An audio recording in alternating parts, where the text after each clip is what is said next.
ver esse batom, tá? Porque o preto, não, mas o preto não se verá de lá de baixo.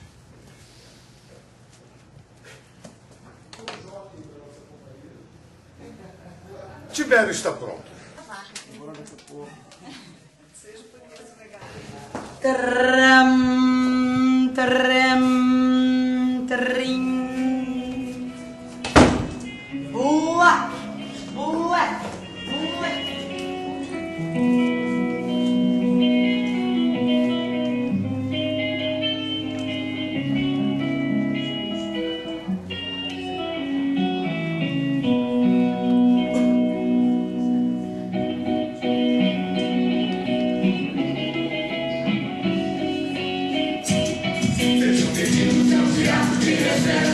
Vamos cantar, vamos sonhar mais uma vez. Nosso desejo é ver a vida mais além. Deixar o mundo mais bonito pra vocês. Sejam bem-vindos. Tem uma coisa da expectativa da plateia. A plateia, ela sempre entra num teatro não sabendo muito o que ela vai ter pela frente, né? Então, os primeiros 3 minutos de espetáculo são sempre da grande expectativa. Sejam bem-vindos, sejam bem-vindos, sejam bem-vindos.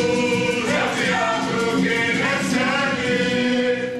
Porque, assim como a plateia tem expectativa em cima da peça, o elenco tem expectativa em cima da plateia. Eu gosto muito de vir antes, ficar decidindo, opa, hoje tá bom, e hoje tá mais ou menos, gente, vamos lá que os caras estão meio sonolentos. Eu vejo muito a cara das pessoas na peça, então eu vejo, isso pra mim é gratificante quando eu olho pra cara de uma pessoa e eu vejo que a pessoa, às vezes ela não tá nem gargalhando, mas ela tá feliz. É muito prazeroso hoje que a gente tem a peça e a gente tem a resposta do público muito clara. Agora, até chegar lá. Quando eu conversei com o Caio, dizendo que eu gostaria de fazer um espetáculo, agora, no caso, uma comédia, o Caio veio com essa... Na verdade, foi o Caio que trouxe o Arthur Azevedo e que trouxe o musical.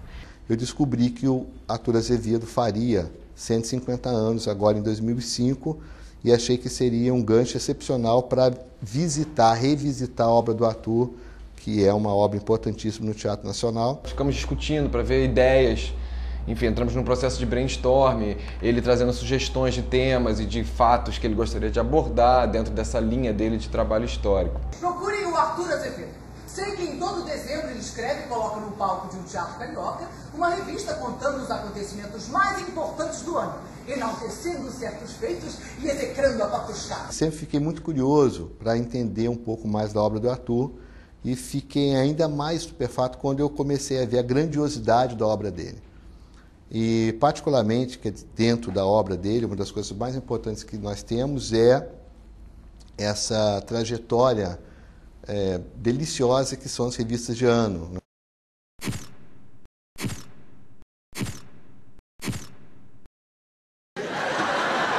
Porque a revista tem esse caráter livre, né, de um pouco de teatro do absurdo, a presença de personagens alegóricos e sempre com um caráter muito cômico, muito crítico, que era uma coisa também que a Larissa queria muito fazer, um trabalho que fosse crítico. As revistas eram fantásticas na época, ou seja, eram espetáculos feitos no final do ano que passavam em revista os acontecimentos políticos e sociais daquele ano e sempre, claro, debochando, sempre puxando o viés mais satírico, mais cômico. Nada fará com que Arthur Azevedo inclua um caso banal numa revista de ano.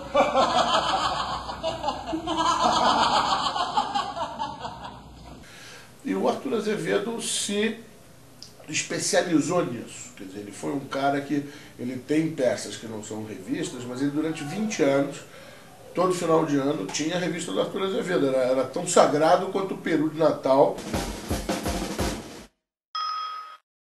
Acredito eu que todas as pessoas que de alguma maneira se relacionaram com a obra do Arthur acabaram totalmente fascinados pela figura do próprio Arthur. O Arthur Azevedo é um homem do Maranhão que tem grande fascínio pelo teatro. Com 9 anos de idade ele escreve a primeira peça de teatro dele.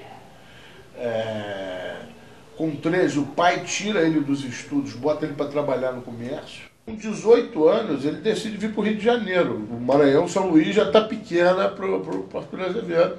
Ele decide vir para o Rio de Janeiro, vem tentar a vida como jornalista, como escritor de teatro. Ele escrevia para vários jornais, ele teve uma produção enorme, ele escreveu comédias musicadas, ele escreveu revistas de ano, comédias de costume, ele traduziu óperas bufas, operetas francesas, né? R$1 conto para escrachar o mandrião. Ensina! É muito dinheiro. E mais do que isso, foi um dos homens, claramente, que mais lutou pelo teatro brasileiro, pela nacionalização do nosso teatro, pela possibilidade concreta de se fazer um teatro nacional. Temos outros revisteiros na praça, senhor Arthur, é pegar ou largar. Eu largo. Sem o Arthur Azevedo, a gente não teria, por exemplo, o Teatro Municipal do Rio de Janeiro. As pessoas não sabem quem foi Arthur Azevedo. O Arthur, ele teve muitos problemas ao longo desse processo de escrever revistas de ano. E algumas vezes ele chegou a ser processado, ele teve muito... né, porque, obviamente, que ele falava dos problemas políticos, ele levantava questões que eram delicadas para a época. Qual é o acordo, madame? O senhor escreve, monta a revista e eu lhe dou R$1 conto. Aproveitando o centenário da abertura dos portos no Brasil, em 1908 foi feito na URCA uma gigantesca exposição. E nessa exposição tinha um teatro e o Arthur Azevedo era o diretor desse teatro. Ele foi a pessoa que programou as atividades nesse teatro. Ele já estava doente e morre em outubro de 1908. Então, ele seguramente não teve tempo de escrever a revista, né?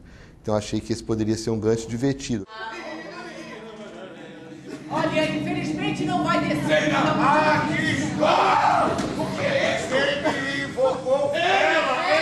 Ela invocou, mas eu estou pagando. Aliás, é só o que eu venho fazendo em relação ao senhor. É pagar e não receber. Eu estou morto, não estou surdo.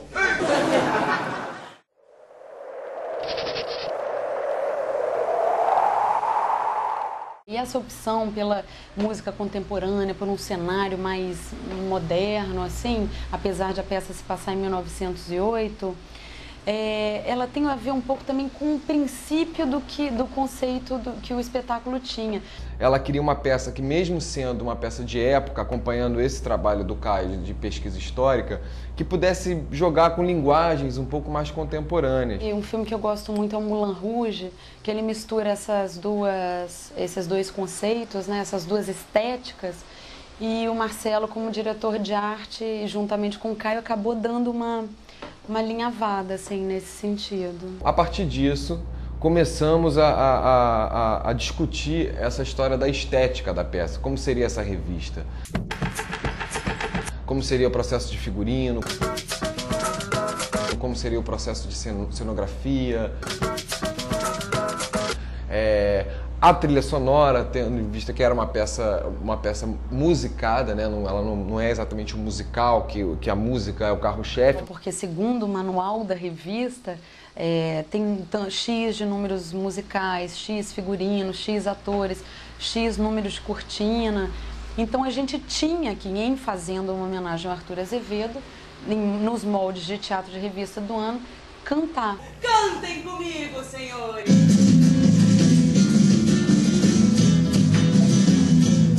Não é preciso provar que